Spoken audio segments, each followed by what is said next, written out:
Një vajzë e re zë vendin e nënës së saj të sëmur në një vilë luksoze në periferi të kryeqytetit. Atje zbulon një botë me hierarki të rrepta dhe sekretet e errëta të fshehura pas dyreve të kyçura. Ajo që nisi si një punë e përkohshme do të shndërrohet në një udhëtim guximi dhe shpëtimi. Përpara se të dëgjoni këtë rrëfim të jashtëzakonshëm, mos harroni të regjistroheni në kanal për më shumë histori emocionuese. Lura shtrëngoi fort rripin e çantës së saj prej pëlure të vjetruar ndërsa vështronte portën prej hekurit të punuar të vilës Aliu. Në moshën 17 vjeçare, kur nuk kishte shkelur në një vend aq mbresëlënës.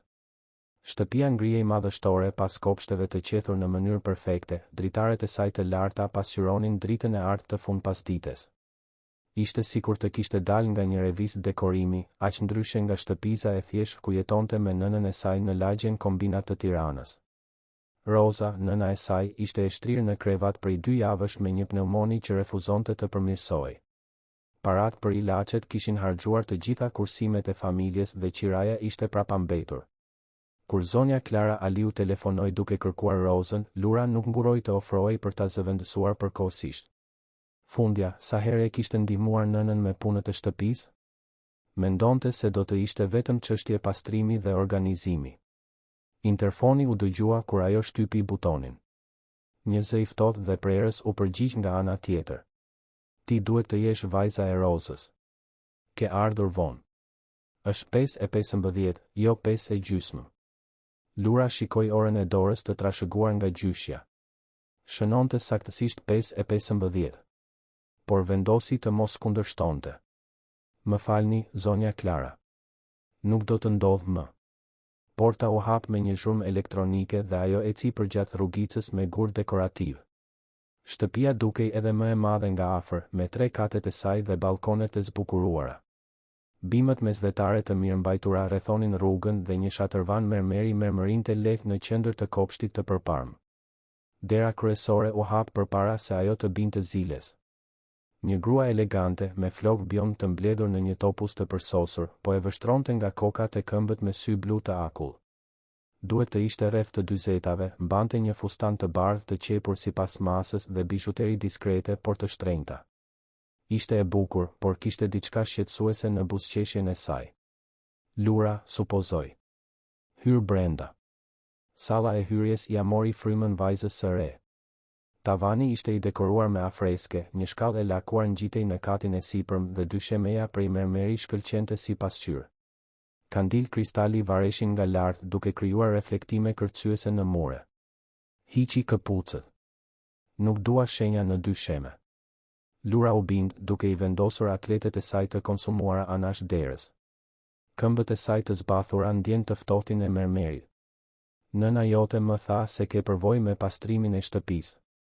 Shpresoj të jetë e vërtet, sepse nuk toleroj pakujdesin. Kjo shtëpi ka standarde shumë specifike dhe kërkoj që ato të mbahen me përpsosmëri. Klara filloi të ecte në përdhoma dhe Lura e ndoqi, duke u përpjekur të përthithte të gjitha udhëzimet që lëshoheshin si plumba mitralozi. Dhoma e ndenjes duhet të fshihet me korrent çdo ditë, mobiljet të lustrohen një herë në javë. Kristalet në bibliotekë duhet të pastrohen me leckë pambuku, kur me letër. Banja e miqve duhet të mbetet e patëmet, nuk dua të shoh asnjë njollë në pasqyrë apo shenjë uji në rubinetat. Ato kaluan nga kuzhina, një ambient i gjerë me banak graniti dhe pajisje elektroshtëpiake të teknologjisë së fundit. Lura kur nuk kishte parë një frigorifer aq të madh apo një sobë me aq shumë vatra. Enët duhet të lahen menjëherë pas ngrënies dhe të vendosen në vendet e tyre specifike. Çdo pjesë ka pozicionin e saj të saktë. Do ta tregoj vetëm një herë. Klara hapi një dollap gjigant dhe filloi të tregonte raftet e organizuara me saktësi ushtarake. Pjata porcelani, gota kristali, takë me argjendi, të gjitha të rregulluara si në një dyqan luksoz.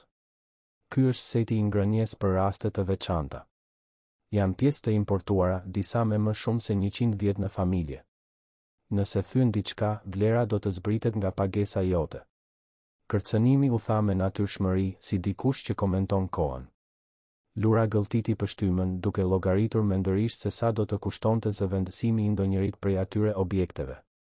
Ndoshta më shumë se sa do të fitonte në një muaj të tërë.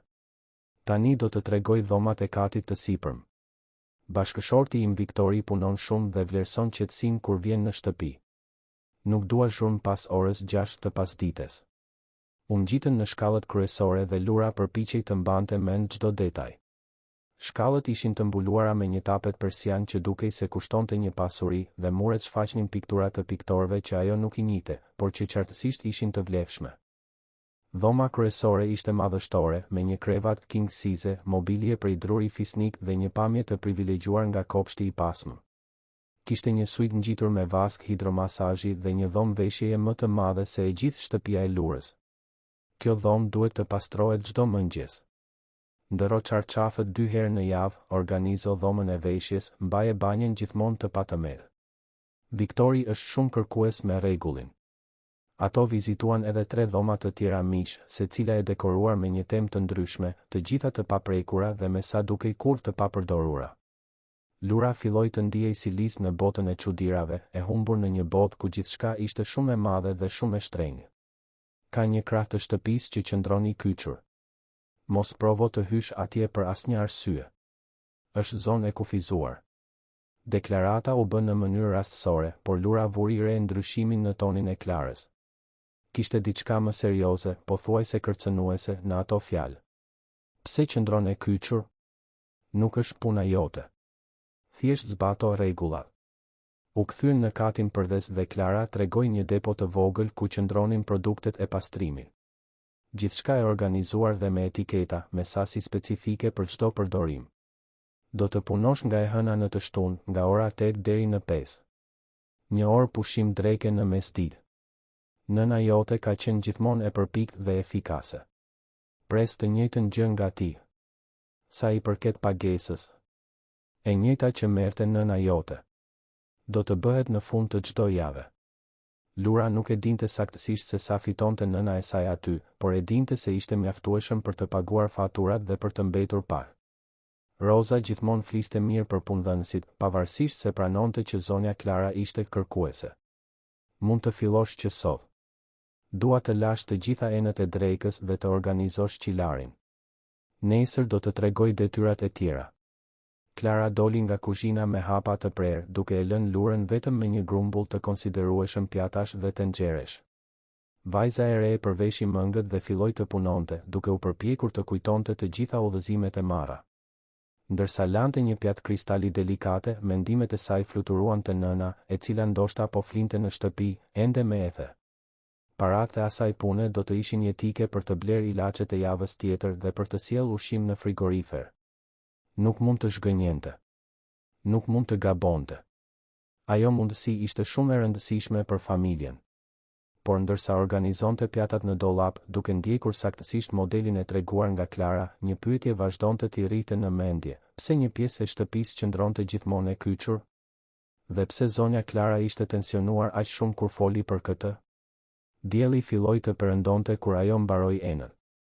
Shtëpia kishte rënë në qetësi, vetëm tiktaku i një ore të vjetër dëgjohej në korridor. Lura rregulloi mjetet e fundit dhe shikoi përreth kuzhinës, e kënaqur me rezultatin. Gjithçka shkëlqente, e organizuar sipas udhëzimeve të marra. Atëherë dëgjoi hapa në korridor. Një burr hyri në kuzhinë dhe Lura e njohu menjëherë si pronarin e shtëpisë. Viktor Aliu ishte i gjatë, me flokë të errët që kishin filluar të thiteshin në tëmtha, i veshur me një kostum blu që dëshmonte pozitën e tij shoqërore. Duke i lodhur, shpatullat paksa të kërrusura sikur mbante peshën e botës. Ti duhet të jesh Lura. A është mirë nëna jote? Pyetja u bë me shqetësim të sinqert, duke e befasuar vajzën. Ishte shumë ndryshe nga toni i ftohtë i Klarës. Po përmirësohet, zoti Viktor. Faleminderit që pyetet. Roza është një person i veçantë. Punon këtu prej gati 10 vjetësh. Gjithmonë ka qenë si pjesë e familjes. Kishte një përzemërsi të vërtet në zërin e tij dhe Lura ndjeu një lehtësim të pashpjegueshëm. Ndoshta punëdhënësit nuk ishin aq të këqij sa kishte imagjinuar. Nëse ke nevojë për diçka, mund të më thuash. Klara ndonjëherë është intensive. Por është thjesht mënyra e saj. Viktori mbushi një gotë me ujë dhe doli nga kuzhina, duke i lënë Lurës përshtypjen se kishte shumë më tepër pas asaj fjalie nga sa ai kishte lënë të kuptojë. Në orën 5 fiks, ajo mblodhi leckat e pastrimit në depo dhe u bë gati për të ikur. Klara u shfaq si një fantazm, duke inspektuar shpejt punën e kryer. E pranueshme për ditën e parë. Nesër dua të shoh më shumë shpejtësi. Lura mbathi atletet dhe u drejtua nga porta, duke ndjer peshën e vështrimit të Klarës në shpinë. Jashtë, thithi thellë ajrin e rrugës, sikur të kishte dalë nga një burg luksoz. Autobusi i kthimit për në shtëpi ishte plot me punëtorë që ktheheshin nga puna. Lura gjeti një vend të dritarja dhe vëzhgoi peizazhin që ndryshonte gradualisht. Vilat ja lanë vendin shtëpive më të vogla, pastaj ndërtesave të thjeshta, derisa arritën në lagjen e saj, ku rrugët ishin më të ngushta dhe lëvizja më intensive. Në shtëpi gjeti Rozën ende në krevat, por me pamje më të mirë. Ethet kishin rënë pak. Si shkoj, bia ime? A nuk ishte zonja Klara shumë e ashpër me ty? Shkoj mirë, nën. Thjesht pastrim normal. Lura vendosi të mos përmendte rregullat e rrepta as tonin kërcënues të Klarës. Nëna ishte tashmë mjaft të shqetësuar për shëndetin e saj. Ajo është kërkuese, por e drejtë. Dhe zoti Viktor është burr i mirë. Vetëm se punon shumë. Pse një pjesë e shtëpisë qëndron e kyçur? Roza nguroi përpara se të përgjigjej, një shenjë alarmi që Lura e njihte mirë. Është e komplikuar. Baba i zotit Viktor banon atje. Ai ka probleme shëndetësore. Çfarë lloj problemesh? Çështje mendore. Prandaj qëndron i izoluar. Është më mirë të mos bësh pyetje për këtë, Lura. Disa gjëra janë çështje familjare. Vajza ndjeu se nëna nuk po i tregonte të gjitha, por vendosi të mos insistonte. Roza kishte nevojë të pushonte dhe ajo vet ishte e dërmuar pas ditës së parë të punës. Atë natë, ndërsa përgatiste një çaj për nënën, Lura nuk mund të ndalonte së menduari për Vilën Aliu. Kishte diçka të huaj në atë vend, një tension që varrej në ajër si mjegull. Dhe historia e gjyshit të Viktorit, i kyçur në një krah të shtëpisë, nuk i dilte nga koka. Pse një i sëmur do të qëndronte i izoluar në atë mënyrë? A nuk do të ishte më mirë të merrte kujdes mjekësor të duhur, ndoshta në një spital apo klinikë të specializuar? Por ishin vetëm mendime të një vajze të papërvojë që përpiqej të kuptonte një botë krejtësisht të ndryshme nga e saj. Nesër do të kthehej në punë, do të ndiqte rregullat e Klarës dhe do të bënte më të mirën për të mbajtur atë punë aq të nevojshme për familjen. Nuk e imagjinonte se, pas pak ditësh, do të zbulonte sekrete që do të ndryshonin përgjithmonë perceptimin e saj për atë shtëpi elegante dhe banorët e saj. Sekrete që do ta detyronin të zgjidhte midis bindjes së heshtur dhe guximit për të bërë atë që ishte e drejtë, pavarësisht pasojave. Për momentin, ishte vetëm një vajzë punëtore, duke u përpjekur të ndihmonte nënën e saj të sëmur. Por fati kishte filluar të thurte fijet e një historie që do të testonte forcën e saj të brendshme në mënyra që nuk mund t'i imagjinonte kurrë. Java e dytë e punës solli një rutinë më të qartë, por zbuloi edhe personalitetin e vërtetë të Klarës. Lura mbërrinte saktësisht në orën 8 të mëngjesit dhe zhytej në detyrat e shtëpisë me një vendosmëri në rritje. Çdo ditë sillte sfida të reja dhe rregulla më specifike që dukeshin sikur mbinin nga asgjëja. Të martën, ndërsa po kalonte fshesën me korrent në dhomën e ndenjes, Klara u shfaq papritur pranë saj. Po e bën gabim. Lëvizja duhet të jetë gjithmonë nga e djathta në të majt, kur anasjelltas. Dhe këto shenja në tapet janë të papranueshme. Lura shikoi poshtë, duke u përpjekur të shihte shenjat e supozuara që Klara tregonte. Tapeti persian ishte i patëmet, çdo fije në vendin e vet, por nuk kundërshtoi. Më falni, zonja Klara. Do ta bëj përsëri. Dhe diçka tjetër. Kjo kovë është 3 centimetra jashtë pozicionit. Sa herë duhet të përsëris që çdo objekt ka vendin e tij të saktë? Vajza shikoi kovën e pastrimit që ishte saktësisht ku e vendoste gjithmonë, anash oxhakut. Diferenca, nëse ekzistonte, ishte e padukshme për syt normal. Nuk do të ndodh më. Klara u largua me një buzëqeshje të kënaqur, duke e lënë Lurën me ndjenjen e çuditshme se po testohej vazhdimisht. Ishte sikur pronarja kërkonte defekte aty ku nuk kishte, si një inspektor mizor që kërkonte arsye për të ndëshkuar. Të mërkurën, testi erdhi në formën e një kristali. Lura po pastronte raftet e bibliotekës kur Klara hyri në dhomë duke mbajtur një gotë kristali çek, pjesë e setit të veçantë të ngrënies. Kjo pjesë ishte vendosur keq në dollapin e kuzhinës. Do të mësoj mënyrën e saktë se si ta trajtosh. Me lëvizje të egzageruara, Klara demonstroi se si të mbahej gota, si të pastrohej dhe ku saktësisht të vendosej në raft. Lura kushtonte vëmendje në çdo detaj, duke memorizuar gjestet sikur të ishin një koreografi. Tani provoje ti. Vajza e re e mori gotën me kujdes ekstrem, duke imituar lëvizjet e demonstruara. Duart e saj dridheshin lehtë nën vështrimin kritik të Klarës. Më ngadalë. Dhe mbaje nga baza, jo nga bishti. Lura rregulloi pozicionin e gishtave, duke thithur thellë ajër për të kontrolluar nervat. Gota ishte më e rëndë se sa pritej dhe kristali reflektonte dritën në një mënyrë pothuajse hipnotizuese. Ishte në atë moment që Klara, me sa duket aksidentalisht, u përplas me krahun e Lurës. Gota i rëshiti nga duart vajzës, por fal një refleksi të shpejt ajo arriti ta kapte përpara se të binte në dysheme. Kujdes. Për pak theve një pjesë familjare. Po të ndodhte kjo, do të punoj 6 muaj vetëm për të paguar dëmin. Zemra e Lurës rahu fort. Kishte diçka të llogaritur në atë aksident. Mënyra se si Klara u përplas me të dukej e qëllimshme, sikur donte të krijonte një situatë tensioni. Më falni, zonja Klara. Nuk e di se si ndodhi. Mungesë përqendrimi. Biseda ndaloi papritur kur dëgjuan hapa në kuzhinë. Lura u hoq sikur ishte e përqendruar te enët, por zemra i rrite fort. Klara u shfaq në derën e kuzhinës pak minuta më vonë, me një shprehje më serioze se zakonisht. Lura, mbarove për sot. Mund të ikësh. Mungon edhe pak. Thash që mund të ikësh. Toni nuk pranonte kundërshtim. Lura fshiu duart, mori çantën dhe u drejtua ngadalja, duke ndjerë sytë e Klarës që ndiqnin çdo lëvizje të saj. Në rrugë, ndërsa ecte drejt stacionit të autobusit, ajo nuk ndalonte dot së menduari për bisedën që kishte dëgjuar. Kishte frikë në zërin e Viktorit, sikur ishte përgjegjës për diçka që i rëndonte në ndërgjegje. Dhe kishte një ftohtësi të llogaritur në zërin e Klarës, si dikush që kontrollonte një situatë delikate. Çfarë po ndodhte saktësisht në atë shtëpi? Pse aq shumë sekrete rreth një familjari të sëmur? Gjatë fundjavës, këto pyetje i rrinin në mendje Lurës. Roza ishte pothuajse plotësisht e shëruar nga pneumonia dhe do të kthehej në punë të hënën pasardhëse. Do të ishte fundi i periudhës së përkohshme të Lurës në vilën Aliu. Por të dielën mbrëma, Roza pati një rëndim. Ethet u kthyen me forcë, të shoqëruara nga një kollë e dhunshme që e la përsëri të pafuqishme.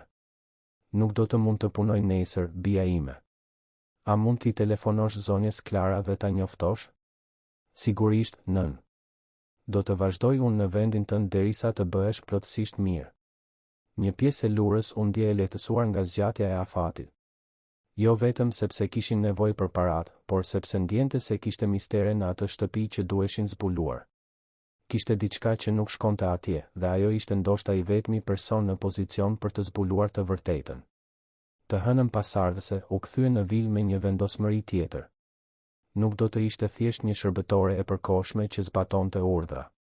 Do të ishte një vajzë e vëmendshme, duke vëzhguar çdo detaj, duke dëgjuar çdo bisedë, duke kërkuar gjurmë që mund të shpjegonin sekretet e familjes Aliu. Klara e priti me një ftohtësi edhe më të madhe se zakonisht. Mendova se nëna jote do të kthehej sot. Ajo u rëndua gjatë fundjavës. Ka nevojë edhe për disa ditë pushim. Shpresoj të mos jetë diçka ngjitse. Është thjesht pneumoni. Nuk është ngjitse pas javës së parë të trajtimit. Sidoqoftë, prefero të mbash distancë. Nuk duam që sëmundja të përhapet nëpër shtëpi. Shqetësimi i Klarës ishte qartësisht i shtirur. Ajo nuk interesohej për shëndetin e Rozës, vetëm për shqetësimet e mundshme në rutinën e saj. Sot dua që të pastrosh bibliotekën plotësisht. Të gjithë librat duhet të hiqen nga raftet të pastrohen dhe gjithçka të riorganizohet sipas rendit alfabetik të mbiemrit të autorit. Ishte një detyrë që do të merrte gjithë ditën, qartësisht e menduar për ta mbajtur Lurën të zënë dhe larg zonave të tjera të shtëpisë. Por ajo e pranoi pa u ankuar, duke parë në këtë një mundësi për të qëndruar vetëm për periudha të gjata. Biblioteka ndodhej në katin përdes, në një ambient të heshtur dhe të ndriçuar mirë, me dritare të mëdha që shinin nga kopshti i pasmë. Ishte një dhomë mbresëlënës, me rafte që shkonin nga dyshemeja në tavan, të mbushura me libra të gjitha llojeve dhe epokave. Lura filloi t'i hiqte vëllimet sistematikisht duke pastruar çdo raft me kujdes. Kishte libra në shqip, anglisht, frëngjisht dhe italisht, disa qartësisht të vjetër dhe të vlefshëm. Ishte magjeps se të imagjinoje se sa histori dhe njohuri ishin ruajtur atje. Ishte rreth mesditës kur ndodhi diçka e papritur. Lura ishte në majtë e një shkallë, duke pastruar një raft të lartë, kur dëgjoi një tingull që e bëri të ndalonte plotësisht. Ishte një zhurmë e mbytur, sikur dikush po godiste një mur të largët. Vinte nga drejtimi i krahut të kyçur.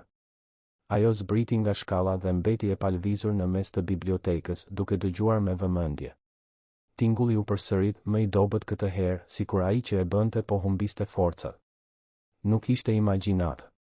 Kishte dik atje dhe ai person po përpiqej të komunikonte. Lura shikoi nga dera e bibliotekës, duke u siguruar që ishte vetëm. Klara kishte dalë për të bërë pazar dhe nuk do të kthehej shpejt. Viktori ishte në punë. Ishte mundësia që priste. Me zemrën që i rrite fort, ajo u drejtua te korridori që të çonte te krahu i ndaluar. Dera prej drurit të errët ishte aty, madhështore dhe e heshtur, si gjithmonë. Por tani Lura e dinte se kishte jetë nga ana tjetër. U afrua te dera dhe mbështeti veshin në dru. Për pak sekonda, dëgjoi vetëm rrahjet e zemrës së saj. Pastaj, shumë lehtë, dëgjoi diçka që e bëri të rëqethej nga koka te këmbët. Ishte një zë njeriu, i dobët dhe i largët, duke përshpëritur fjalë që ajo nuk mund t'i kuptonte plotësisht. Por kishte diçka të dëshpëruar në atë tingull, si një thirrje për ndihmë që askush tjetër nuk mund ta dëgjonte. Lura u përpoq të rrotullonte dorezën e derës, por ishte e kyçur, siç e priste. Kishte një brav të vjetër, nga ato që kërkonin çelës të madh. Por ku mund ta mbante Klara atë çelës? U kthye në bibliotekë me mendjen që i zjente. Ishte plotësisht e bindur tani se dikush po mbahej kundër dëshirës në atë krah të shtëpisë. Dhe nga tingulli i zërit dukej se ishte një person në vuajtje. Pjesa tjetër e ditës kaloi si në mjegull. Ajo vazhdoi të pastronte librat mekanikisht, por mendimet e saj ishin krejtësisht të përqendruara në atë që kishte zbuluar. Nuk ishte thjesht një familjar i sëmur që po kurohej. Ishte diçka shumë më serioze dhe shqetësuese. Kur Klara u kthye nga pazari, Lura u përpoq të vepronte natyrshëm, por ndjente se sytë e saj e tradhtonin. Ishte e vështirë të shtireshe sikur gjithçka ishte normale pas asaj që kishte dëgjuar. Si po shkon progresi në bibliotekë? Mirë, zonja Klara. Kam pastruar gjysmën e rafteve. Shkëlqyeshëm. Mbaroje nesër. Tani mund të ikësh. Ishte vetëm ora 4 pasdite, më herët se zakonisht. Klara qartësisht donte që ajo të largohej që andej sa më parë. Në rrugë, ndërsa priste autobusin, Lura mori një vendim që do të ndryshonte gjithçka. Nuk mund të shtirej sikur nuk e kishte dëgjuar atë zë të dëshpëruar. Nuk mund të injoronte vuajtjen e dikujt që ishte aty, aq afër, por plotësisht i izoluar nga bota. Do ta zbulonte të vërtetën për krahun e kyçur, kostoja qoftë çfarëdo. Dhe nëse kishte diçka që nuk shkonte, do të gjente një mënyrë për të ndihmuar.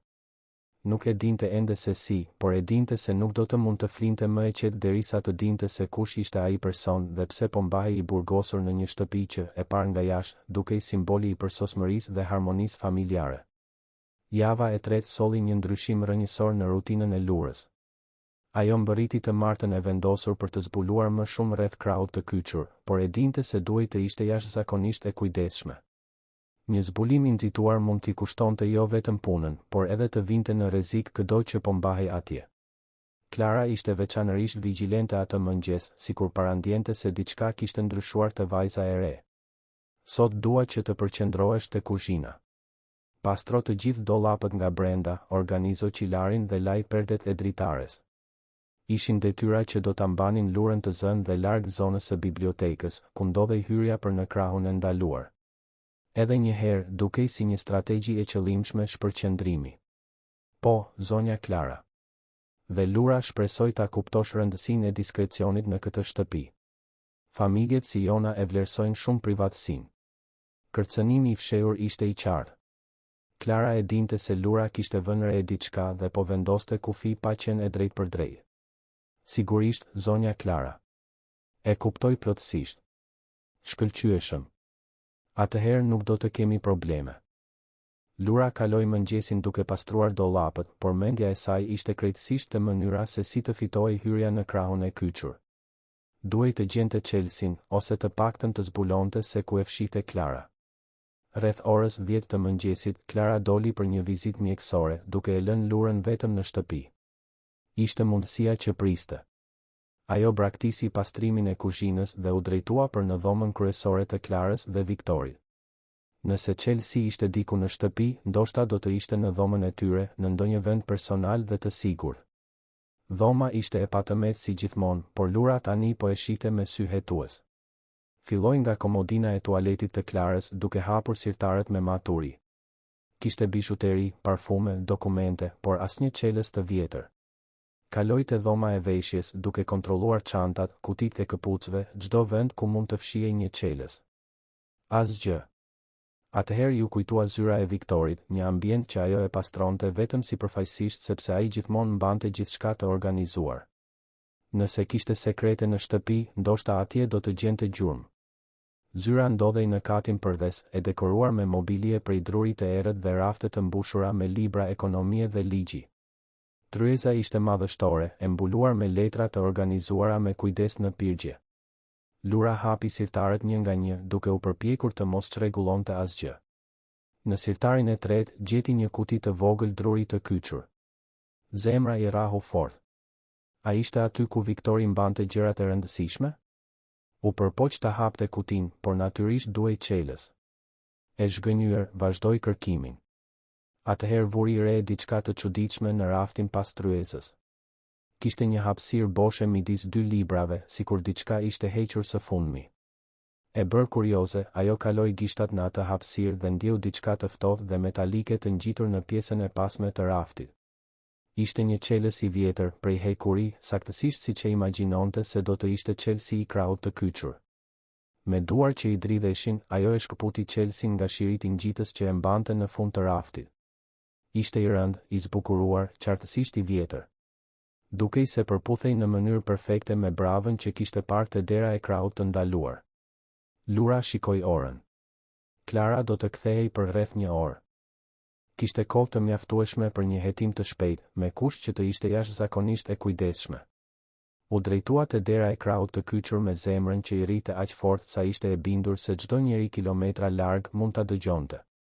Chelsea hyri në mënyrë perfekte në brav, duke konfirmuar dyshimet e saj.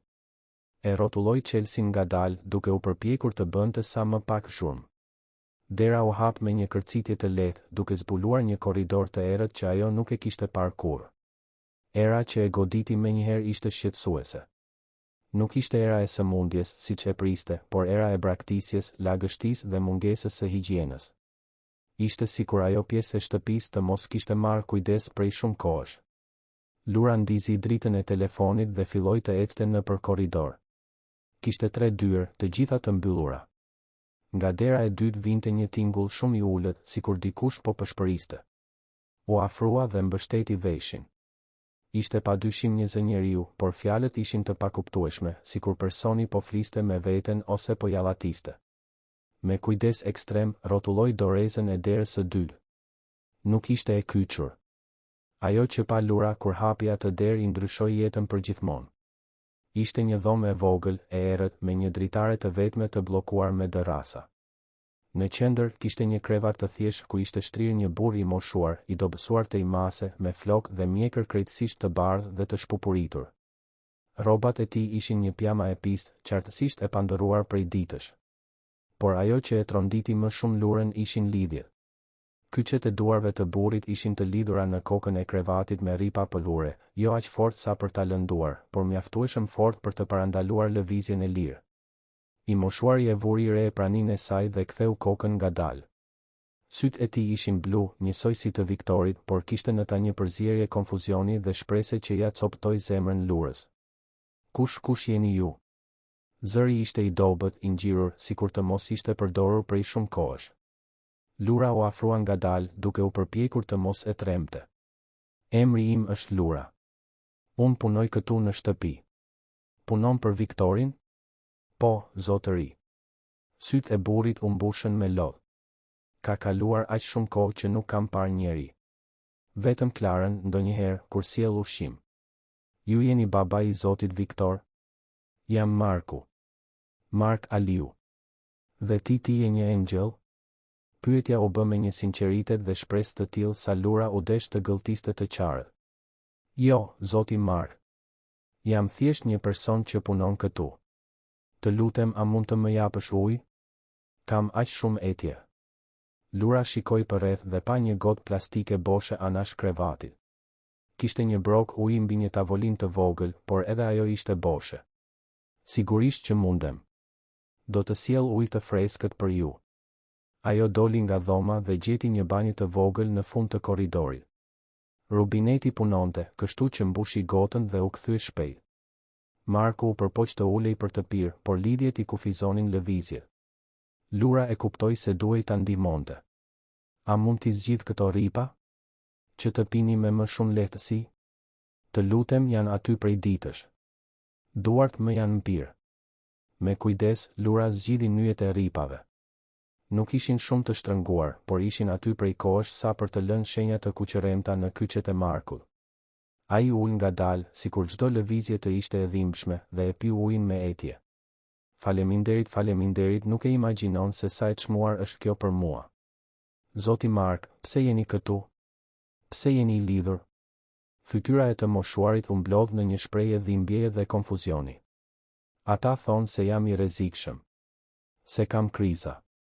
Por unë nuk mbaj mend të jem i rrezikshëm, vetëm mbaj mend të kem uri dhe etje, dhe që askush nuk më dëgjon.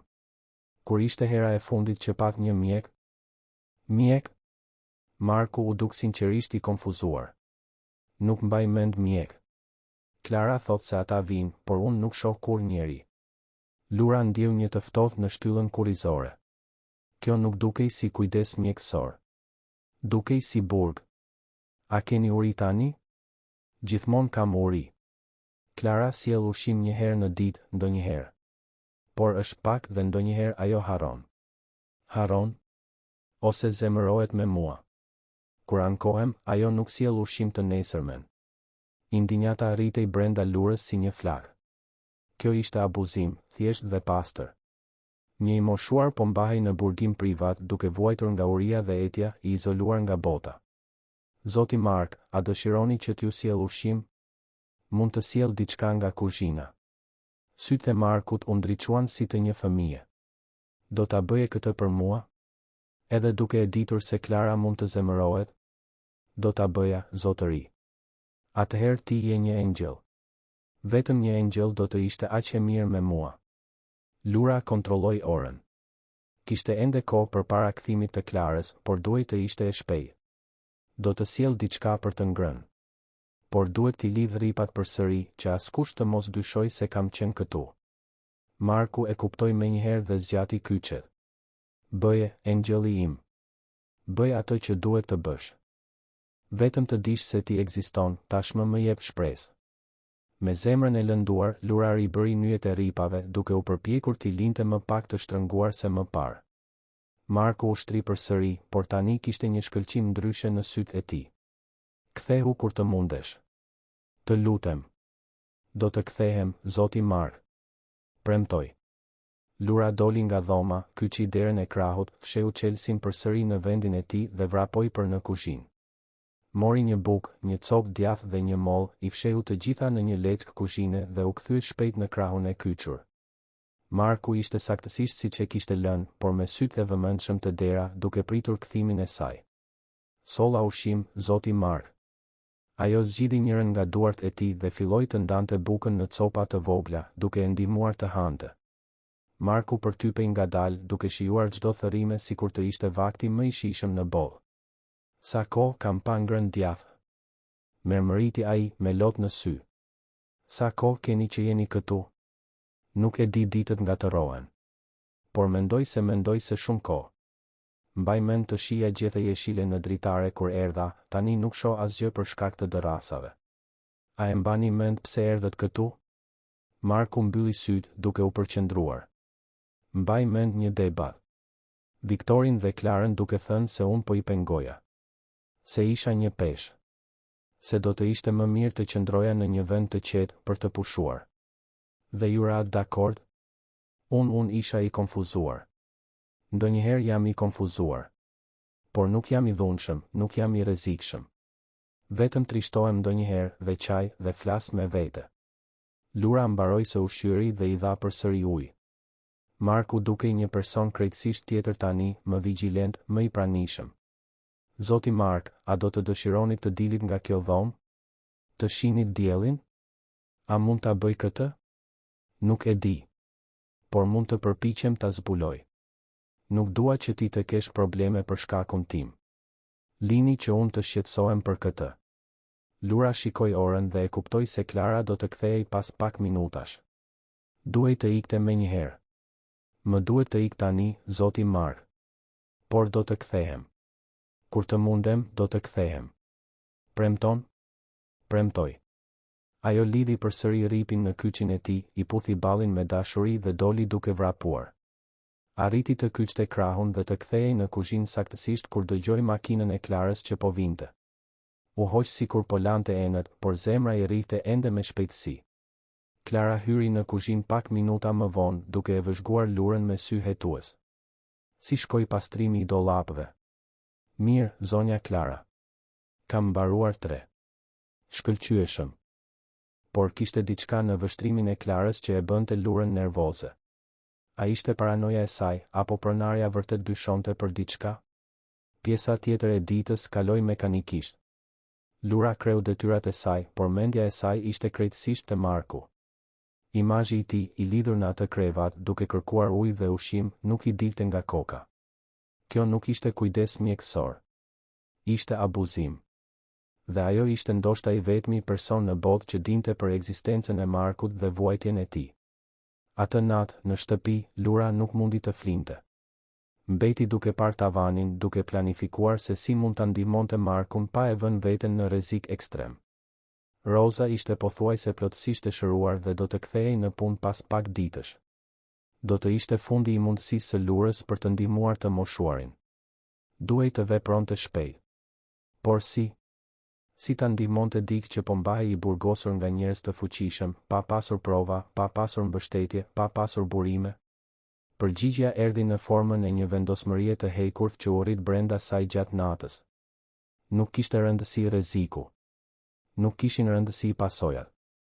Marku ishte një qenie njerëzore që vuante dhe ajo kishte fuqinë për ta lehtësuar atë vuajtje.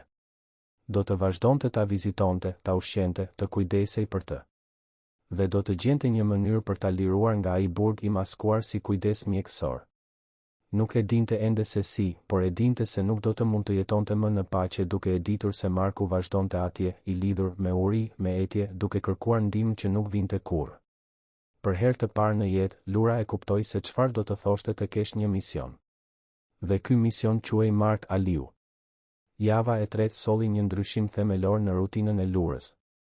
Ajo mbërriti të martën e vendosur të zbulonte më shumë rreth krahut të kyçur, por e dinte se duhej të ishte jashtëzakonisht e kujdesshme.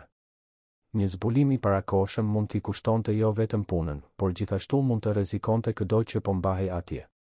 Klara ishte veçanërisht vigjilente atë mëngjes, sikur parandjente se diçka kishte ndryshuar te vajza e re. Sot dua që të përqendrohesh te kuzhina. Pastro të gjithë dollapët nga brenda, organizo qilarin dhe laj perdet e dritareve. Ishin detyra që do ta mbanin Lurën të zënë dhe larg zonës së bibliotekës, ku ndodhej hyrja për në krahun e ndaluar.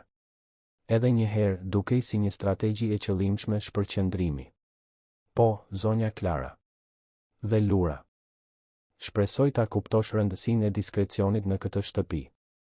Familjet si jona e vlerësojnë shumë privatësinë. Kërcënimi i fshehur ishte i qartë. Klara e dinte se Lura kishte vënë re diçka dhe po vendoste kufi pa qenë e drejtë për drejtë. Sigurisht, zonja Klara. E kuptoj plotësisht. Shkëlqyeshëm. Atëherë nuk do të kemi probleme. Lura kaloi mëngjesin duke pastruar dollapët, por mendja e saj ishte krejtësisht te mënyra se si të fitohej hyrja në krahun e kyçur. Duhej të gjente Chelsin, ose të paktën të zbulonte se ku e fshihte Klara. Rreth orës 10 të mëngjesit, Klara doli për një vizitë mjekësore, duke e lënë Lurën vetëm në shtëpi.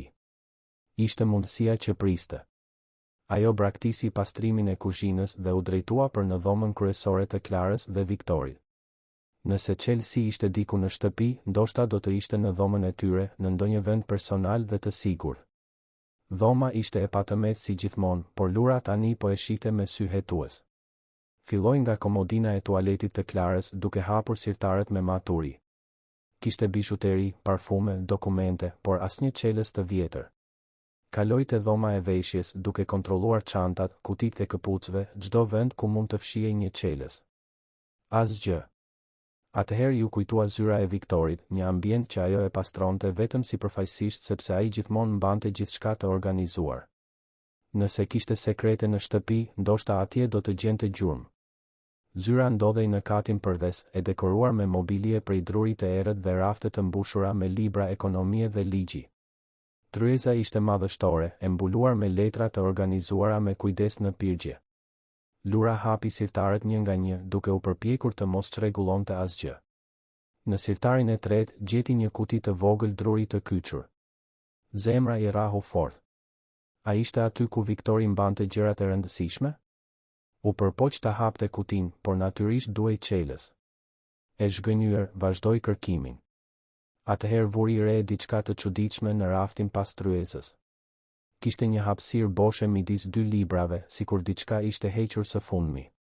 E bërë kurioze, ajo kaloi gishtat në atë hapësirë dhe ndjeu diçka të ftohtë dhe metalike të ngjitur në pjesën e pasme të raftit. Ishte një çelës i vjetër, prej hekuri, saktësisht siç e imagjinonte se do të ishte çelësi i krahut të kyçur. Me duar që i dridheshin, ajo e shkëputi çelësin nga shiriti ngjitës që e mbante në fund të raftit. Ishte i rënd, i zbukuruar, qartësisht i vjetër. Dukej se përputhej në mënyrë perfekte me bravën që kishte parë te dera e krahut të ndaluar. Lura shikoi orën. Klara do të kthehej për rreth një orë. Kishte kohë të mjaftueshme për një hetim të shpejtë, me kusht që të ishte jashtëzakonisht e kujdesshme. U drejtua te dera e krahut të kyçur me zemrën që i rrite aq fort sa ishte e bindur se çdo njeri kilometra larg mund ta dëgjonte. Chelsea hyri në mënyrë perfekte në brav, duke konfirmuar dyshimet e saj. E rrotulloi Chelsea ngadalë, duke u përpjekur të bënte sa më pak zhurmë. Dera u hap me një kërcitje të lehtë, duke zbuluar një korridor të errët që ajo nuk e kishte parë kurrë. Era që e goditi menjëherë ishte shqetësuese. Nuk ishte era e sëmundjes, siç e priste, por era e braktisjes, lagështisë dhe mungesës së higjienës. Ishte sikur ajo pjesë e shtëpisë të mos kishte marrë kujdes prej shumë kohësh. Lura ndizi dritën e telefonit dhe filloi të ecte nëpër korridor. Kishte 3 dyrë, të gjitha të mbyllura. Nga dera e dytë vinte një tingull shumë i ulët, sikur dikush po përshpëriste. U afrua dhe mbështeti veshin. Ishte padyshim një zë njeriu, por fjalët ishin të pakuptueshme, sikur personi po fliste me veten ose pojallatiste. Me kujdes ekstrem, rrotulloi dorezën e derës së dytë. Nuk ishte e kyçur. Ajo që pa Lura kur hapi atë derë i ndryshoi jetën përgjithmonë. Ishte një dhomë e vogël, e errët, me një dritare të vetme të bllokuar me dërrasa. Në qendër kishte një krevat të thjeshtë ku ishte shtrirë një burr i moshuar, i dobësuar te imase, me flokë dhe mjekër krejtësisht të bardhë dhe të shpupuritur. Rrobat e tij ishin një pjama e pistë, qartësisht e pandëruar prej ditësh. Por ajo që e tronditi më shumë Lurën ishin lidhjet. Kyçet e duarve të burrit ishin të lidhura në kokën e krevatit me rripa pëllure, jo aq fort sa për ta lënduar, por mjaftueshëm fort për të parandaluar lëvizjen e lirë. I moshuari e vuri re praninë e saj dhe ktheu kokën ngadalë.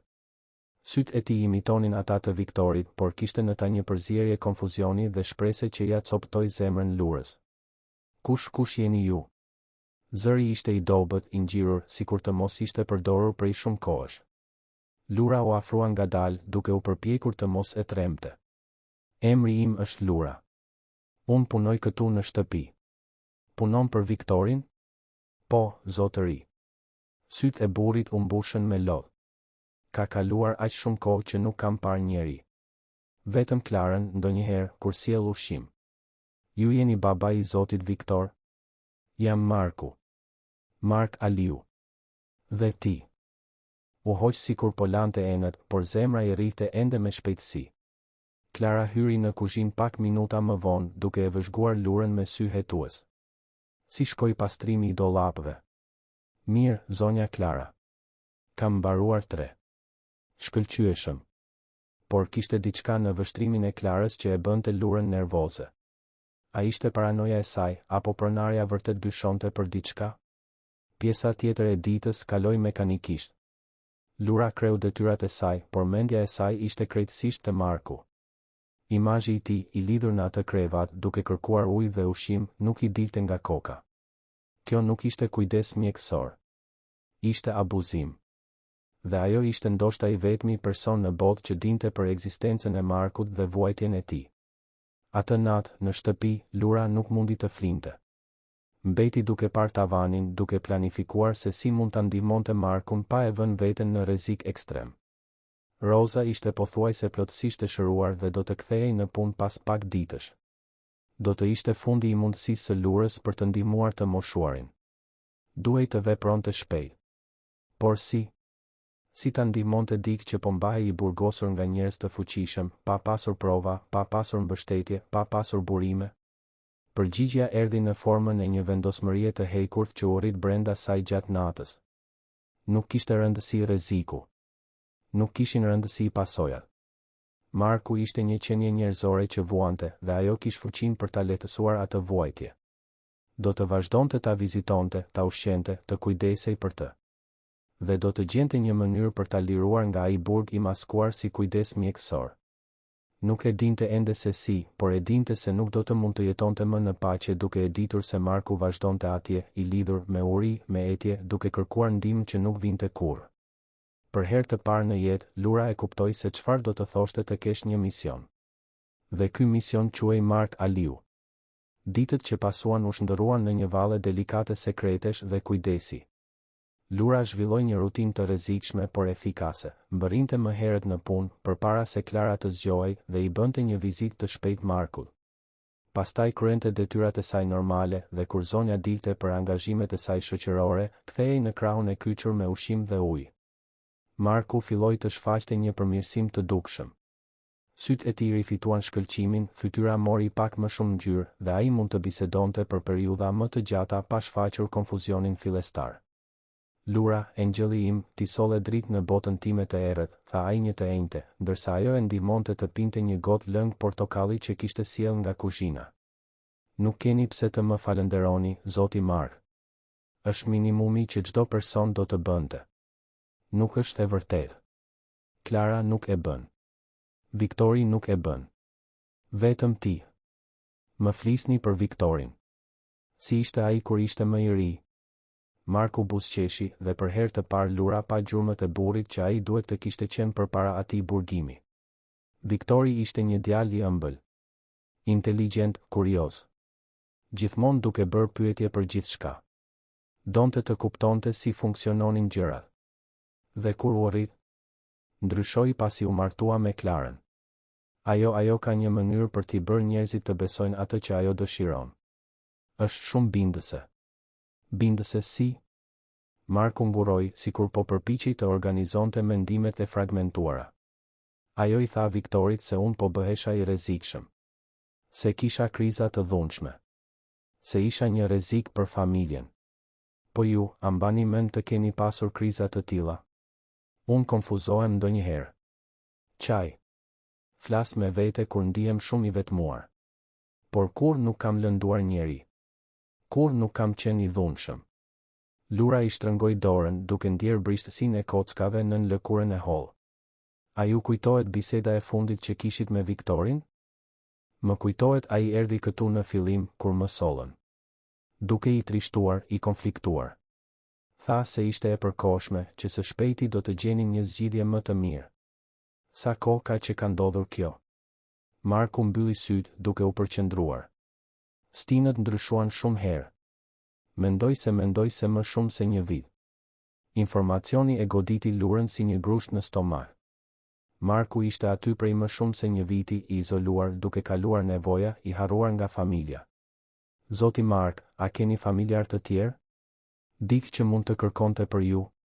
Kam një vëlla, Aranitin, por banon në Korçë. Nuk kemi folur prej vitesh. Dhe kam disa kushërinj të largët, por nuk e di nëse e dim që ekzistoj. Viktori nuk ju përmend kur të njerëzit e tjerë? Klara gjithmonë thoshte se ishte më mirë që askush të mos dinte për gjendjen time. Se ishte turp për familjen. Çdo zbulim i Markut rriste indinjatën e Lurës. Kjo nuk ishte kujdes mjekësor, ishte një operacion i llogaritur për ta bërë një burr të zhdukej nga jeta e tij. A do të dëshironi të shinit diellin? Mund të përpiqem të hap njërin nga dërasat e dritares. Sytë e Markut u mbushën me shpresë. A do të ishte e mundur? Lura u afrua te dritarja dhe ekzaminoi dërasat. Ishin të gozhduara me gozhdë të thjeshtë, asgjë që një vegël bazë nuk mund ta hiqte. Do të përpiqem të sjell një kaçavit nesër. Por duhet të jetë sekreti ynë. Gjithçka që bëjmë është sekreti ynë, engjëlli im. Të nesërmen, Lura solli një kaçavit të vogël që gjeti në kuzhinë dhe arriti të hiqte me kujdes një nga dërasat më të vogla të dritares. Kur drita e diellit hyri në dhomë për herë të parë pas muajsh, Marku qau. Tashmë kisha harruar se sa i bukur ishte dielli, përshpëriti ai, duke zgjatur duart drejt rrezës së dritës së ardhë. Do ta lë kështu gjatë ditës dhe do ta vendos dërasën në fund të pasdites, përpara se të ikë. Ti je vërtet një engjëll i dërguar nga Zoti. Por rutina e kujdesit sekret nuk kaloi pa u vënë re nga Klara. Të premten e asaj jave, pronarja ishte veçanërisht vëzhguese, duke e ndjekur Lurën me vështrime hetuese dhe duke u shfaqur nëpër dhoma në mënyrë të papritur. Lura, vura re se ke qenë më e sigurt kohët e fundit. Si e keni fjalën, zonja Klara? Më e vendosur. Më pak e bindur. Sikur ke gjetur një qëllim. Vëzhgimi ishte shqetësueshëm i saktë. Lura vërtet ndihej ndryshe. Kujdesi për Markun i kishte dhënë një ndjenjë rëndësie dhe misioni që nuk e kishte provuar kurrë më parë. Po përpiqem vetëm të bëj punën time më të mirë. Hërmëm, dhe nëna jote? Kur do të kthehet? Së shpejti, zonja Klara. Ajo është pothuajse plotësisht e shëruar. Sa keq. Ti u përshtate aq mirë këtu. Kishte diçka ugurzes në mënyrën se si Klara e tha këtë, sikur po planifikonte diçka. Të hënën pasardhëse, ndodhi diçka që do të ndryshonte krejtësisht dinamikën e situatës. Lura mbërriti në mëngjes dhe gjeti Viktorin në kuzhinë duke pirë kafe. Ishte rrallë ta shihej atë përpara orarit të zakonshëm të nisjes për në punë. Mirëmëngjes, Lura. Si është nëna jote? Më mirë, zoti Viktor. Faleminderit që pyetet. Sa mirë. Roza është e rëndësishme për këtë familje. Kishte një melankoli në zërin e tij që tërhoqi vëmendjen e Lurës. Zoti Viktor, a mund t'ju bëj një pyetje? Sigurisht. A ju mungon dikush? Pyetja lindi nga asgjëja, e shtyr nga një impuls që ajo nuk mundi ta kontrollonte. Viktori ndaloi së piri kafen dhe e shikoi me intensitet. Pse e bën këtë pyetje? Është thjesht ju gjithmonë dukeni i trishtuar. Sikur diçka e rëndësishme mungon. Viktori mbeti në heshtje për një kohë të gjatë, duke parë nga dritarja drejt kopshtit. Më mungojnë shumë gjëra, Lura. Kryesisht njerëz që ishin të rëndësishëm për mua. Njerëz që nuk janë më këtu. Njerëz që u larguan. Ose që unë i largova. Biseda po drejtohej saktësisht atje ku Lura shpresonte, por ajo e dinte se duhej të ishte jashtëzakonisht e kujdesshme. Ndonjëherë njerëzit largohen sepse kanë nevojë për hapësirë, jo sepse nuk I duam më. Viktori e shikoi me surprizë. Je shumë e re për të folur me kaq urtësi. Nëna ime më ka mësuar gjithmonë se dashuria e vërtet ndonjëherë do të thotë të bësh zgjedhje të vështira. Dhe po sikur zgjedhjet të jenë të gabuara, po sikur ajo që mendonim se ishte mbrojtje, në fakt të ishte diçka tjetër. Lura ndjeu se ishte në prag të një zbulimi të rëndësishëm. Viktori po vënte në dyshim vendimet e tij, konkretisht në lidhje me dikë që ai donte por e kishte larguar. Kur nuk është vonë për të korrigjuar një gabim, zoti Viktor. Veçanërisht kur bëhet fjalë për familjen. Viktori e mbaroi kafen në heshtje dhe u drejtua për ngadalja. Te dera, ndaloi dhe u kthye nga ajo. Lura, ti je një vajzë e veçantë. Nëna jote ka arsye të krenohet me ty. Pasi ai doli, Lura mbeti me ndjenjën se kishte mbjell një farë të rëndësishme në mendjen e Viktorit. Ndoshta ai do të fillonte të vinte në dyshim situatën e babait, të rimendonte vendimet që kishte marrë indikuar nga Klara. Por shpresat e saj u ndërpren nga një zbulim shqetësues. Gjatë vizitës së mëngjesit të Marku, ajo e gjeti atë në një gjendje më të keqe nga sa e kishte parë që nga dita e parë. Zoti Mark, çfarë ka ndodhur? Klara, ajo erdhi mbrëm. Ishte shumë e zemëruar. E zemëruar pse? Tha se unë po bëhesha shumë i gjallë. Se dikush më kishte thënë se isha më mirë. Pyeti se kush kishte folur me mua. Zemra e Lurës u ngrin. Dhe çfarë ju përgjigjet? Nuk fola për ty, premtova se nuk do të flisja kurrë. Por ajo u bë dyshuese. Tha se do ta zbulonte se çfarë po ndodhte. A ju bëri diçka? Marku tregoi kyçet e duarve. Rripat ishin më të shtrënguar se më parë, duke lënë marka më të thella në lëkurë. Dhe nuk solli ushqim mbrëm. Tha se nuk e meritoja. Lura ndjeu një zemërim të ftohtë dhe të llogaritur të rritej brenda saj. Klara po e ndëshkonte Markun sepse ishte më mirë, sepse tregonte shenja se dikush po kujdesej për të. Do të sjell ushqim ekstra sot. Dhe do t'i liroj këto rripa. Jo, engjëlli im. Nëse ajo e zbulon, do të jetë më keq për ty dhe për mua. Ajo nuk do ta zbuloj. Por ndërsa kujdesej për Markun atë mëngjes, Lura e dinte se rrethi po ngushtohej. Klara dyshonte, dhe një grua si ajo nuk do të ndalej derisa të zbulonte të vërtetën. Pas dite, ndodhi diçka që konfirmoi frikërat e saj më të mëdha. Klara u shfaq në bibliotekë ku Lura po punonte, duke mbajtur një kuti të vogël bijuterish. Lura, më duhet të tregoj diçka. Ajo hapi kutin, duke zbuluar një palë vath diamanti të mrekullueshëm. Kjo është një nga pjesët më të vlefshme të familjes. I ka përkitur vjehrës sime. Janë shumë të bukur, zonja Klara. Dhe shumë të shtrenjtë. Vlejnë më shumë para se sa ti do të fitoje në 5 vjet punë. Kërcënimi ishte i nënkuptuar, por i qartë. Do t'i ruaj në kasafort tani. Dua që ti të jesh dëshmitare e kësaj. Klara u drejtua te një kasafort e fshehur në murin e bibliotekës, të cilën Lura nuk e kishte vënë re kur më parë. Shtypi një kombinim dhe e ruajti kutin aty brenda. Nesër, kur ta hap kasafortën, kjo pjesë duhet të jetë saktësisht këtu. Çdo problem, dhe do ta dim saktësisht se kush është përgjegjësi. Lura e kuptoi menjëherë. Klara po ngrinte një kurth. Bijuteria do të zhdukej, ajo do të akuzohej për vjedhje, dhe kjo do të justifikonte shkarkimin e saj të menjëhershëm dhe ndoshta edhe ndjekje penale. Atë natë, në shtëpi, ajo i tregoi Rozës për ditën e punës, duke anashkaluar plotësisht situatën e Markut, por duke përmendur demonstrimin e çuditshëm të Klarës me bijuteri. Kjo më shqetëson, bija ime. Klara nuk e ka bërë kurrë këtë më parë. Nën, a mendon se ajo do të dyshonte se unë do të vidhja diçka? Roza mbeti menduar. Klara është një grua e komplikuar. Ndonjëherë bën gjëra që nuk i kuptoj. Por kur nuk e kam parë të akuzoj dik rrejshëm. Atëherë pse i tregoj bijuterit në atë mënyrë? Nuk e di, bija ime. Por bëj kujdes. Nëse ajo po dyshon për diçka, mund të jetë e rrezikshme për ty. Lura e kaloi natën pa gjumë, duke planifikuar. E dinte se të nesërmen Klara do të ekzekutonte planin e saj, cili do qoftë ai. Bijuteria do të zhdukej, ajo do të akuzohej dhe do të humbte jo vetëm punën, por edhe mundësinë për të vazhduar ndihmën për Markun. Përveç nëse ajo ishte e përgatitur. Të nesërmen në mëngjes mbërriti në punë më herët se kurrë. Së pari, shkoi të vizitonte Markun, i cili ishte qartësisht më keq.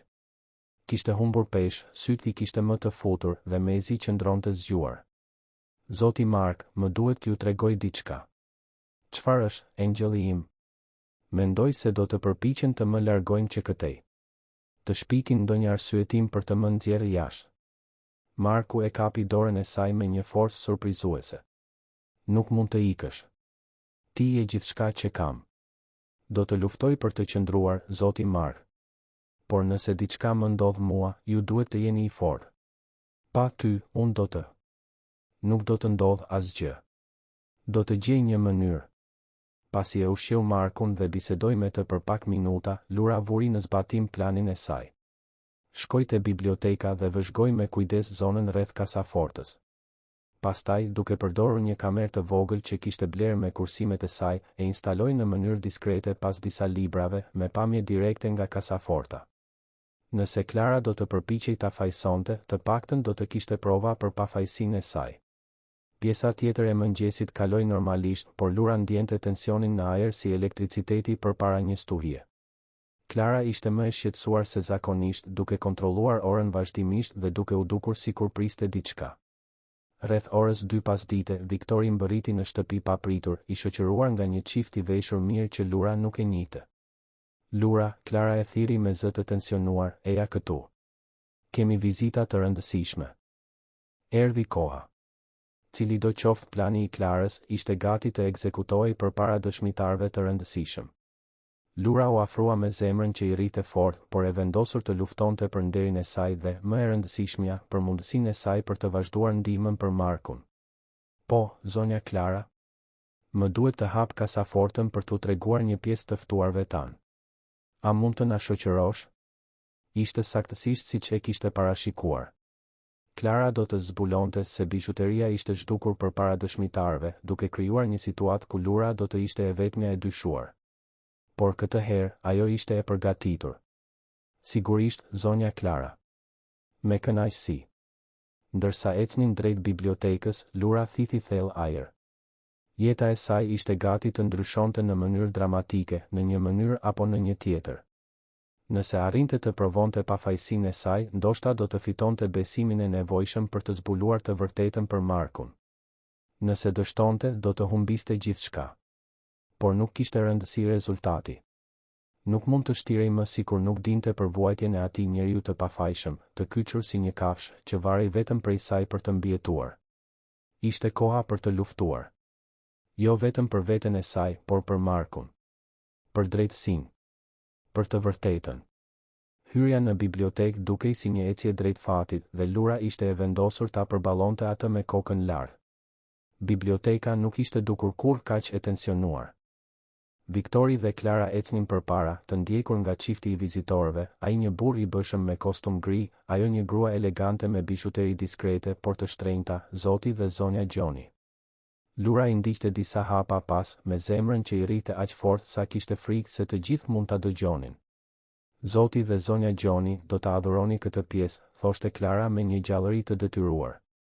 I përket familjes prej 3 brezash. Klara u afrua te kasaforta me lëvizje teatrale, shtypi kombinimin dhe hapi derën metalike. Dora e saj u fut brenda dhe kërkoi për disa sekonda. Pastaj, shpreha e saj ndryshoi në mënyrë dramatike. Nuk mund të jetë. Mërmëriti ajo, duke u hequr si e tronditur. Çfarë ndodhi, e dashur? Pyeti Viktori, i shqetësuar sinqerisht. Kutia nuk është këtu. Klara u kthye nga grupi me një shprehje tmerri të inskenuar në mënyrë të përsosur. Vathët e diamantit të nënës tënde, Viktor. Janë zhdukur.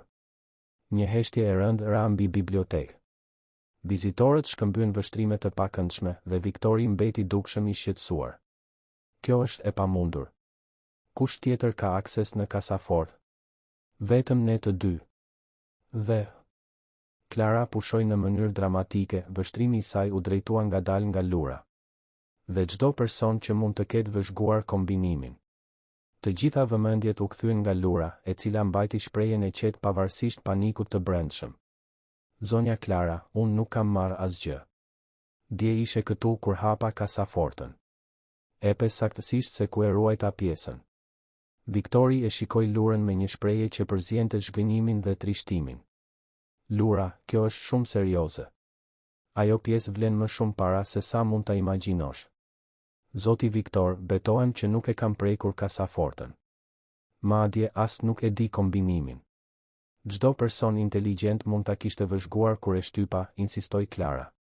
Dhe ti je një vajzë në nevojë. Tundimi duhet të ketë qenë i madh. Zoti Gjoni u kollit në mënyrë të pakëndshme. Ndoshta do të ishte më mirë të lajmëronim policinë, sugjeroi ai. Kjo duhet trajtuar në mënyrë zyrtare. Jo. Përgjigjja doli më e lartë se sa Lura kishte synuar.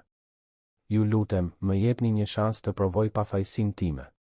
Si? Pyeti Klara me një buzëqeshje mizore. Ku e ke fshehur? Unë nuk kam fshehur asgjë sepse nuk kam marrë asgjë. Ishte në atë moment që Lura mori vendimin që do të ndryshonte gjithçka. Zoti Viktor, a mund të tregoj diçka? Ajo u drejtua te rafti ku kishte fshehur kamerën e vogël. Me të gjithë duke e vëzhguar, nxori pajisjen nga pas librave. Çfarë është kjo? Pyeti Viktori. Një kamerë. E vendosa këtu dje, pasi zonja Klara më tregoi bijuterit në një mënyrë aq specifike. Klara u zbe dukshëm. Ti po më spionoje? Po mbrohesha. Mu duke çuditshme që dikush t'i tregonte bijuterit e shtrenjta një shërbëtoreje dhe pastaj të fliste për vlerat dhe pasojat. Viktori e mori kamerën nga duart e Lurës. Kjo kamerë ka qenë duke regjistruar? Po, zotëri. Që nga dje pas dite. Kjo është shkelje e privatësisë, protestoi Klara, por zëri i saj doli më i hollë se zakonisht. Nëse do të isha e pafajshme, tha Lura qetësisht, nuk do të kisha asgjë për t'u frikësuar nga një regjistrim. Viktori ekzaminoi kamerën e vogël duke u përpjekur të kuptonte se si ta përdorte. A di si ti shohësh regjistrimet? Po, zotëri. Mund t'i tregoj në telefonin tim. Lura lidhi kamerën me telefonin dhe filloi të lundronte nëpër regjistrime. Grupi u mblodh rreth ekranit të vogël, të gjithë kureshtar për të parë se çfarë ishte kapur. Imazhi i parë tregonte bibliotekën boshe gjatë natës. Pastaj, në mëngjes, Klarën duke hyrë e vetme në ambient. Ajo u drejtua direkt te kasaforta, e hapi, nxori kutinë e bijuterive dhe e fsheu pas disa librave në raftin përballë. Heshtja që pasoi ishte shurdhuese. Klara. Zëri i Viktorit ishte i ulët, por i ngarkuar me një përzierje tronditjeje dhe zemërimi. Çfarë do të thotë kjo? Unë mund ta shpjegoj. Ti fsheje bijuterit e tua për të fajsuar një vajzë të pafajshme? Zoti dhe zonja Gjoni u pan me njëri tjetrin, qartësisht të pakëndshëm me situatën shtëpiake që po dëshmonin. Viktor, ti nuk e kupton. Kishte arsye. Cilat arsye mund ta justifikonin këtë? Klara shikoi përreth, si një kafshë e zënë në kurth duke kërkuar një dalje. Ajo po sillej në mënyrë të dyshim. Duke hyrë në vende ku nuk duhej. Cilat vende? Unë. Ishte në atë moment që zonja Gjoni vendosi të ndërhynte. Mendoj se duhet të ikim dhe t'ju lëm t'i zgjidhni këto në privatësi. Jo, tha Viktori prerë. Dua që ju të shihni se kush jam vërtet. Kush jemi ne? Ai u drejtua te rafti ku Klara kishte fshehur kutinë e bijuterive, e gjeti saktësisht ku tregonte regjistrimi dhe e solli mbrapsht. Këtu janë bijuterit e tua të vjedhura, Klara. Çifti Gjoni vendosi që përfundimisht ishte koha për të ikur. Viktor, do të flasim një ditë tjetër, tha zoti Gjoni. Kur gjërat të jenë më të qeta. Pasi vizitorët dolën, biblioteka u bë edhe më e tensionuar. Viktori mbante kutinë e bijuterive me duar që i dridheshin, duke parë Klarën sikur po e shite për herë të parë. Sa herë të tjera e ke bërë këtë, Klara? Sa njerëz të tjerë i ke dëmtuar me gënjeshtrat e tua? Viktor, duhet të kuptosh. Të kuptoj çfarë? Që bashkëshortja ime është e aftë të shkatërrojë jetën e një vajze të pafajshme vetëm për pse, Klara? Pse e bëre këtë? Klara e shikoi Lurën me urrejtje të pastër. Sepse ajo po bënte gjëra që nuk duhej. Duke u përzier në punë që nuk i takojnë asaj. Cilat punë?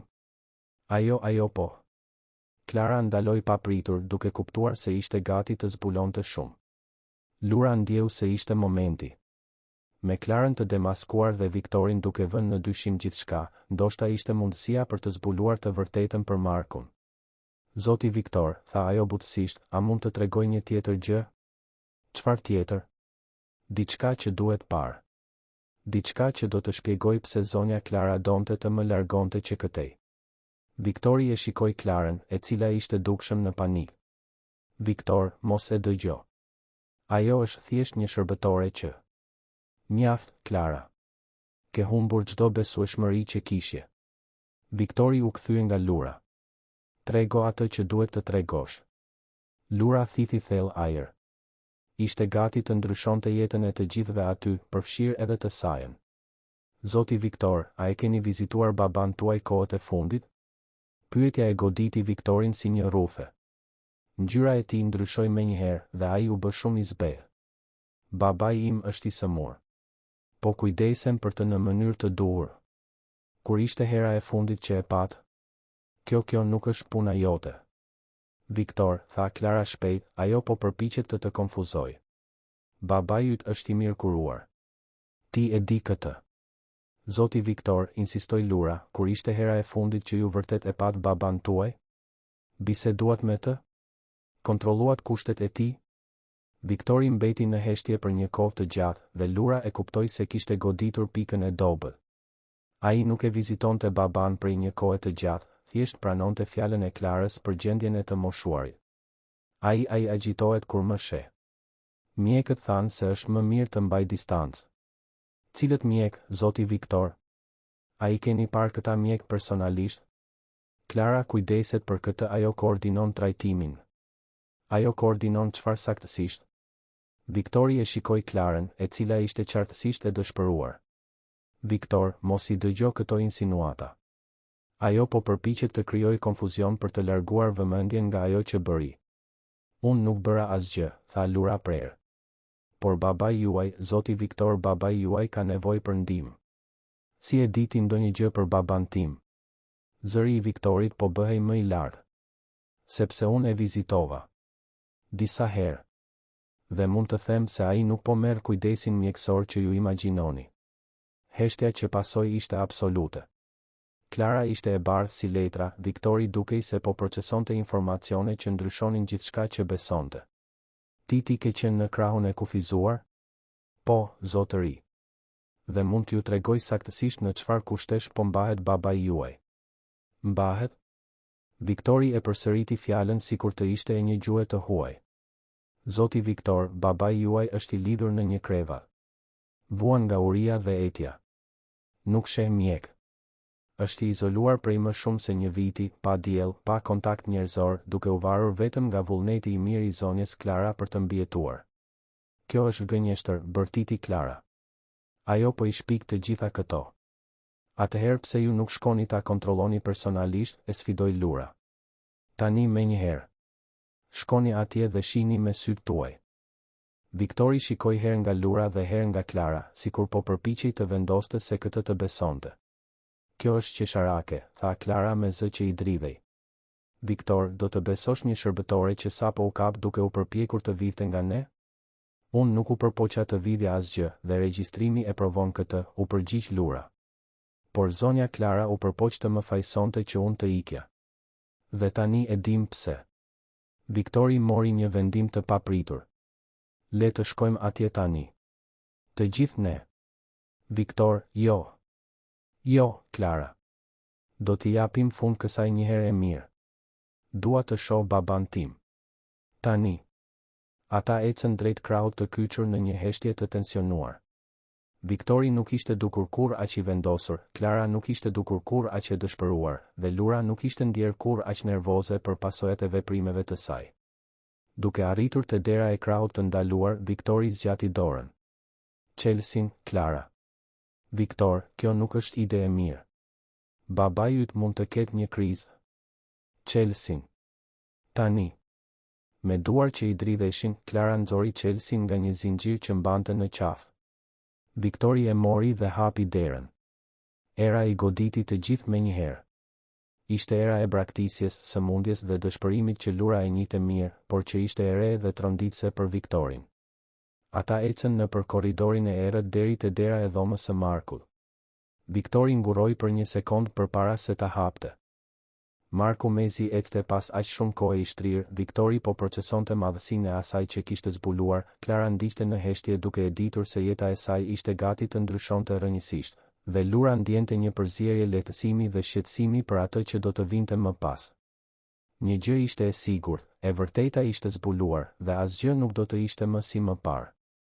Ditët që pasuan zbulimin e transformuan plotësisht Vilën Aliu.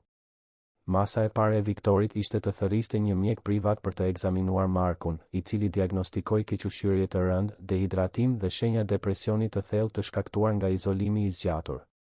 Babai juaj do të ketë nevojë për kujdes intensiv për disa javë, shpjegoi doktori Leka, një geriatër i njohur i kryeqytetit. Por me ushqim të duhur, mjekim dhe, mbi të gjitha, kontakt shoqëror, ai mund të shërohet plotësisht. A do të bëhet mirë? Pyeti Viktori, duke mbajtur dorën e babait ndërsa ai flinte në një dhomë të re, të gjerë dhe plot dritë natyrale. Fizikisht, po.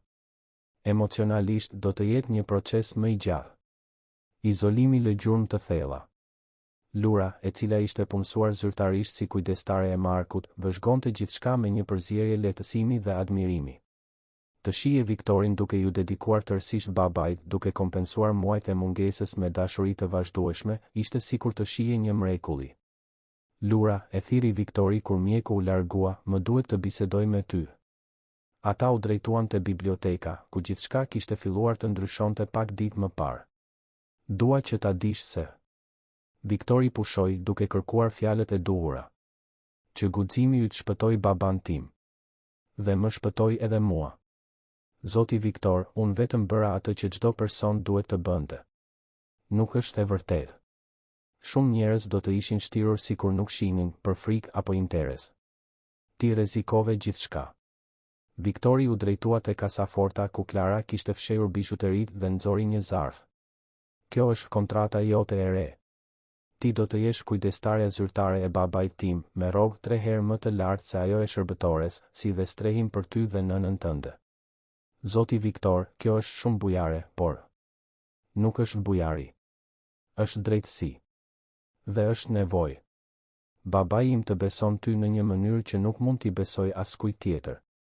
Ishte e vërtetë. Në javët e fundit, Marku kishte refuzuar të merrte mjekimet ose të hante kur Lura nuk ishte e pranishme. Ajo ishte bërë ura e tij mbrapsht drejt jetës, speranca e tij e sigurisë në një botë që ishte bërë e frikshme. Po shtëpia te kopshti i pasëm, pyeti Lura, duke kujtuar ndërtesën e vogël që kishte vënë re që nga dita e parë. Por i parohet për ju. 3 dhoma gjumi, kuzhinë e plot, sallon i madh. Nëna jote do të mund të shërohet plotësisht dhe ju do të keni privatësi, por do të jeni afër për të kujdesur për baban tim. Bujaria e Viktorit dukej se nuk kishte kufi, sikur donte të kompensonte jo vetëm Lurën, por gjithë universin për atë që kishte lejuar të ndodhte. Po zonja Klara. Lura nuk mundi të mos pyeste. Fytyra e Viktorit u mbyll menjëherë. Klara nuk banon më këtu. Ajo u shpërngul? U largua dje. Me një valixhe dhe një llogari bankare me para të mjaftueshme për të rifilluar jetën diku tjetër. Ju nuk do të merrni masa ligjore? Viktori pshertiu thellë. Mendova për këtë. Trajtimi i keq i të moshuarve është çështje serioze. Por babai im kërkoi të mos bënim skandale. Ai vetëm dëshiron paqe. Po ju? Si ndiheni? I lehtësuar. I turpëruar. Mirënjohës. I tërbuar. Viktori qeshi pa humor. Të gjitha ndjenjat në të njëjtën kohë. 2 muaj më vonë, transformimi ishte i plotë. Marku kishte shtuar peshë, flokët e tij ishin të qethur dhe ai mbante rroba të pastra dhe komode çdo ditë. Më e rëndësishmja, kishte rifituar shkëlqimin në sy dhe buzëqeshjen që Viktori kujtonte nga fëmijëria. Rutina e shtëpisë tani rrotulloi rreth mirëqenies së të moshuarit. Lura zgjoi herët dhe përgatiste një mëngjes ushqyes, të cilin e hanin së bashku në balkonin me diell. Pastaj ecnin nëpër kopsht, ku Marku kishte zhvilluar hobin e ushqyerjes së zogjve që vinin të vizitonin një shtëpisë që Viktori kishte instaluar posaçërisht për ta. Engjëlli im, thoshte Marku çdo mëngjes, sa zogjë të bukur vizituan shtëpinë tonë sot. Lura buzëqeshte, duke parë se si ai referohej pronës si shtëpia tonë. Pas aq shumë kohe duke u ndjerë si një huaj i padëshiruar, Marku më në fund ndjej në shtëpi përsëri. Pasditet i kushtoheshin fizioterapisë, të cilën Marku e bënte me entuziazëm të ri dhe leximin. Lura zbuloi se ai kishte pasion poezin, kështu që filloi t'i lexonte çdo pasdite. Viktori shpesh u bashkoi atyre pas pune, duke krijuar momente lidhjeje familjare që kishin qenë të pamundura gjatë periudhës së errët. Baba, tha Viktori një pasdite të diel, më vjen shumë keq që besova gënjeshtrat. Që nuk besova te ti. Biri im, u përgjigj Marku, duke i vendosur dorën në shpatull Viktorit, ti u gënjyeve nga dikush te i cili kishje besim. Kjo nuk është dobësi karakteri. Është shenjë se ti ke zemër të mirë. Por duhej ta kisha kuptuar. Duhej të kisha vizituar, të kisha kontrolluar kushtet e tua. E kaluara nuk mund të ndryshohet. Vetëm e tashmia ka rëndësi. Dhe tani jemi bashkë. Urtësia e thjeshtë e Markut shpesh e linte Viktorin të emocionuar. Burri që Klara e kishte paraqitur si të lajthitur dhe të paftë në fakt zotëronte një qartësi emocionale mbresëlënëse. Edhe Roza përfitoi nga ndryshimet. Plotësisht e shëruar nga pneumonia, ajo mori rolin e menaxheres së shtëpisë kryesore, duke punuar në bashkëpunim me Lurën për ta mbajtur pronën në funksionim të përsosur. Shtëpia te kopshti kishte mbetur e bukur pas riparimit, me kopshtin e saj dhe pamjen nga malet në largësi. Kur nuk e imagjinova se do të jetonim në një vend të tillë, tha Roza një pasdite, duke vëzhguar Lurën dhe Markun duke luajtur me një mace që ishte shfaqur në kopsht dhe ishte adoptuar menjëherë nga i moshuari. Jeta ndonjëherë na surprizon, u përgjigj Lura. Ti e shpëtove atë burr, bia ime. Dhe ai të shpëtoi edhe ty. Ishte e vërtetë. Kujdesi për Markun i kishte dhënë Lurës një ndjenjë qëllimi që ajo kur nuk e kishte provuar. Nuk ishte thjesht një punë, ishte një vokacion. Ajo kishte zbuluar se kishte një prirje natyrale për të kujdesur për njerëzit, veçanërisht të moshuarit. E frymëzuar nga përvoja e saj, Lura u regjistrua në një kurs infermierie geriatrike, të cilin Viktori insistoi ta paguante. 2 herë në javë, ajo ndiqte mësimet në mbrëmje, duke u kthyer gjithmonë në shtëpi me një uri të reja që i aplikonte në kujdesin ndaj Markut. Një ditë, tha ajo për Markun një pasdite, do të hap një klinikë të specializuar në kujdesin shtëpiak për të moshuarit. Një vend ku familjet mund të besojnë se prindërit e tyre do të trajtohen me dashuri dhe dinjitet. Dhe unë do të jem pacienti yt i parë zyrtar, bëri shaka Marku, i cili kishte rifituar plotësisht sensin e humorit. Ju do të jeni partneri im këshillues, u përgjigj Lura. Kush më mirë se dikush që e ka kaluar këtë përvojë mund të ndihmojë të tjerët. Ideja nuk ishte thjesht një ëndër. Viktori, i impresionuar nga dedikimi dhe talenti natyral i Lurës, kishte ofruar të investonte në projekt kur ajo të diplomohej. Babai im gjeti tek ajo një engjëll, u thoshte ai miqve. Tani dua ta ndihmoj atë të jetë një engjëll edhe për familjet e tjera. 6 muaj pas zbulimit, jeta kishte gjetur një ritëm të përsosur. Marku ishte i panjohshëm, i shëndetshëm, i lumtur, aktiv. Merrte pjesë në vaktet familjare, priste vizita nga kushërinjtë e largët që Viktori kishte kontaktuar, dhe madje kishte zënë miq të rinj midis fqinjëve. Viktori ishte bërë një bir më prezent, jo vetëm fizikisht, por emocionalisht. Bisedonte me baban për punët, kërkonte këshilla, ndante shqetësimet. Zbuloi se Marku, pavarësisht moshës, ende kishte një mendje të mbretë për strategji dhe një kuptim të thellë të natyrës njerëzore. Baba, tha Viktori një natë, pas një darke veçanërisht të gëzueshme, faleminderit që më fale. Dhe që më mësove se kur nuk është vonë për të rifilluar. Biri im, u përgjigj Marku, dashuria e vërtet nuk ka nevojë për falje. Ka nevojë vetëm për mundësi për t'u shprehur.